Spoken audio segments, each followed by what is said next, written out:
Alors les amis, j'espère que vous allez bien. Je voudrais que nous continuions en fait notre réflexion sur les revers que les sanctions imposées au Sahel par la CEDEAO peut y avoir sur même les États membres de la CEDEAO.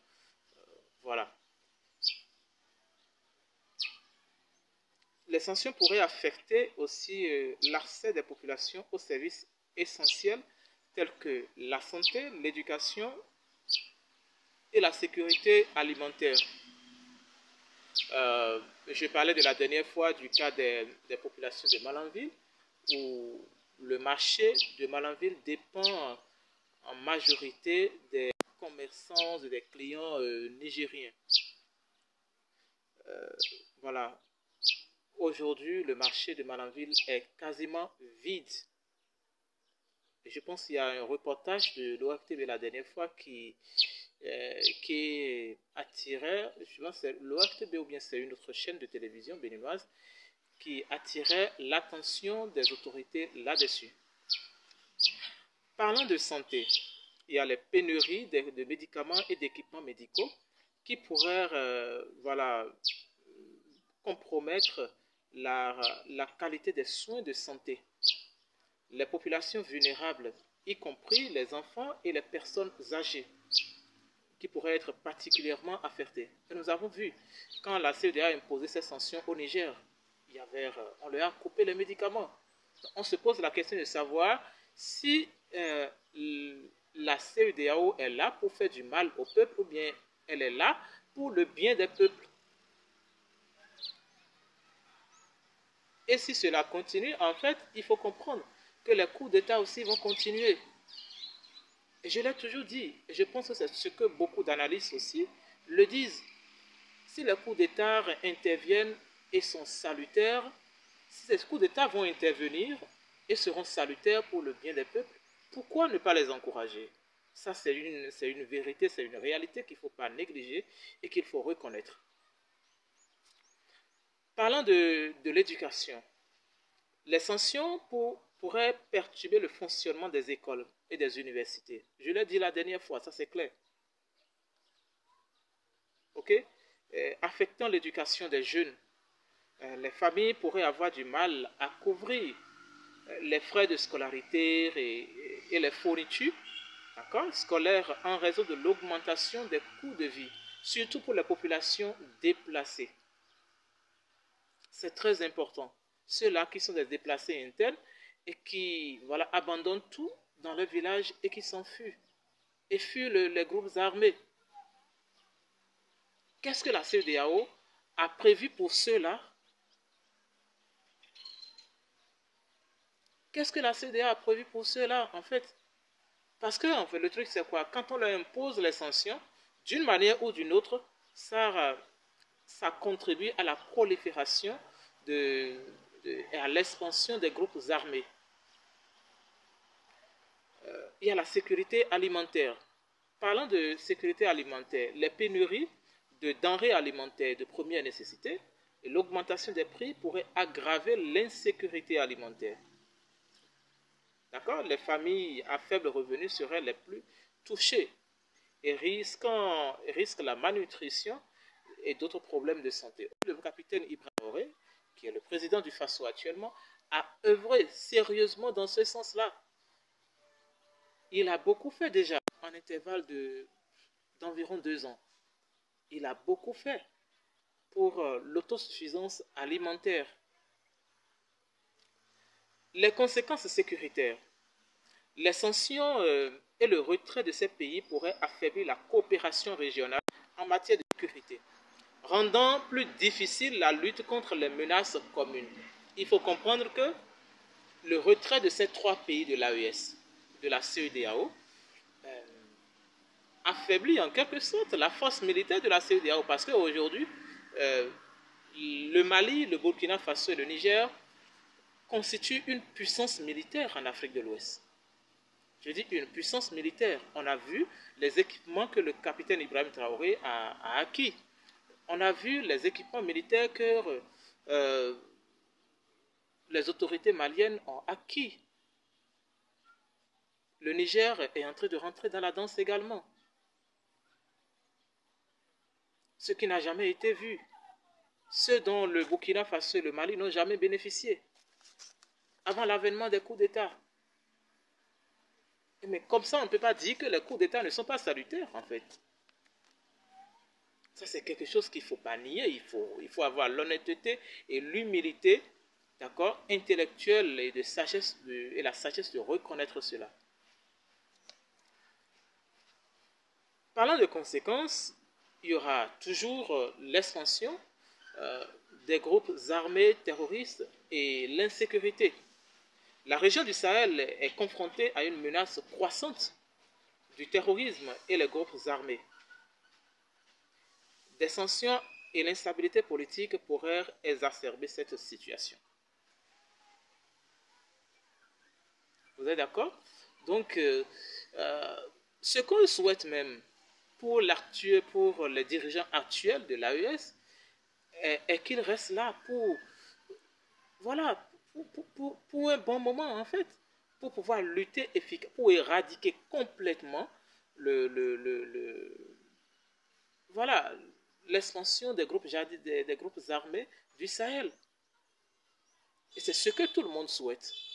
Il ne sert à rien d'organiser les élections, de clamer par-ci démocratie par-là, recours euh, à la constitution. Ce sont des chantages en quelque sorte. L'affaiblissement des efforts de sécurité. Je l'ai dit, l'AES constitue une puissance militaire. Et le fait qu'elle se retire de la CEDEAO constitue un affaiblissement majeur pour l'institution sous-régionale. Okay? Les sanctions pourraient limiter la capacité des forces de sécurité nationale à collaborer et à partager des renseignements avec leurs homologues régionaux. Cela pourrait entraver les efforts pour lutter contre les groupes armés et les réseaux criminels transnationaux. Supposons que les militaires de l'AES ont des informations sur les groupes armés et peut-être des informations que peut-être la Côte d'Ivoire n'a pas. La Côte d'Ivoire aura du mal à se rapprocher des militaires maliens ou des militaires de l'AES afin d'avoir des informations sur ces groupes armés. Et d'ailleurs, on comprend, on a tous vu aujourd'hui que la Côte d'Ivoire héberge des groupes armés terroristes sur son sol. Des gens qui quittent la Côte d'Ivoire, traversent le fleuve et qui viennent mener des attaques, et puis courent pour traverser le fleuve et se retrouver de l'autre côté de la Côte d'Ivoire. Pourtant, les dirigeants ivoiriens ne font rien dans ce sens pour lutter contre ces groupes armés-là. Pourtant, la Côte d'Ivoire et le Burkina Faso, faisaient partie de la même organisation, de la même institution sous-régionale, la CEDEAO.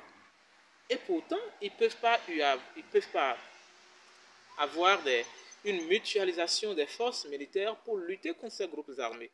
Moi, je lutte contre ces groupes armés, mais toi, tu les héberges chez toi. Cela voudra dire quoi?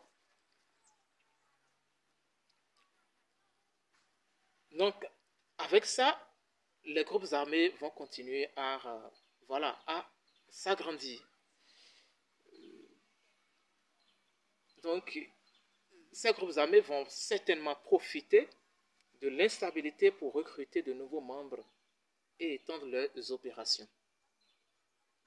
Cela pourrait entraîner une escalade de la violence et de l'insécurité dans la région. Ouais, et la CEDEAO est là pour promouvoir l'insécurité ou la sécurité dans la région. Ça, c'est une question à laquelle je voudrais que vous m'aidiez à répondre dans les commentaires. Après ça, nous avons la promotion de la criminalité transfrontalière. La réduction de la coopération régionale pourrait faciliter les activités criminelles transfrontalières telles que le trafic de drogue, d'armes et de personnes.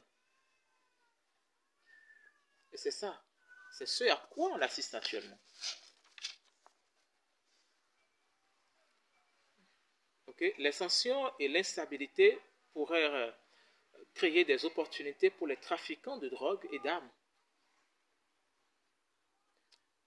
la porosité des frontières pourrait rendre plus difficile le contrôle des mouvements illicites de biens et de personnes.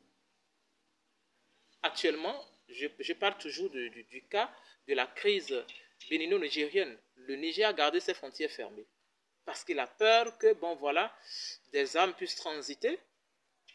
Peut-être, voilà, la frontière venant du Bénin pour servir d'outil de déstabilisation du régime actuel du Niger. Après cela, nous avons le risque de trafic de personnes. La crise économique et l'instabilité pourraient augmenter la vulnérabilité des populations au trafic de personnes. Les réseaux de trafiquants pourraient exploiter la situation pour recruter des migrants illégaux et des travailleurs forcés. Nous allons parler des conséquences institutionnelles que pourrait avoir les sanctions, que pourrait causer les sanctions que la CEDEAO impose aux pays de l'AES. Nous avons l'affaiblissement de la CEDEAO. Je pense que je l'ai déjà évoqué. La perte de 3 membres importants pourrait diminuer la capacité de la CEDEAO à fonctionner efficacement et à atteindre ses objectifs. On peut observer sur la carte de la CEDEAO. Et la population la démographie de l'AES, je pense, fait environ 110 millions d'habitants. Ça, c'est très important. Il ne faut pas négliger cela. Ensuite, nous avons la perte de légitimité. Et déjà, ça s'observe déjà. Le retrait du Mali, du Burkina Faso et du Niger pourrait être perçu comme un échec absolu de la CEDEAO à maintenir l'unité et la coopération régionale. Cela pourrait réduire la crédibilité et l'influence de l'organisation sur la scène internationale. Et c'est ça que nous observons aujourd'hui. D'accord? La diminution des ressources. La contribution financière et logistique de ces 3 pays de la CEDEAO pourrait être perdue, limitant la capacité de l'organisation à mener à bien ses projets et initiatives. Et comme je l'ai dit, avec ça, la CEDEAO tend vers sa propre dissolution. D'accord? Voilà. Donc, les amis, c'est ce que j'ai à partager avec vous dans ce sens. Et je voudrais que vous m'aidiez dans les commentaires à comprendre plus. Partagez avec moi vos points de vue. Et puis bon, la discussion va continuer dans les commentaires. Okay? J'ai hâte de vous lire. Merci et à très bientôt.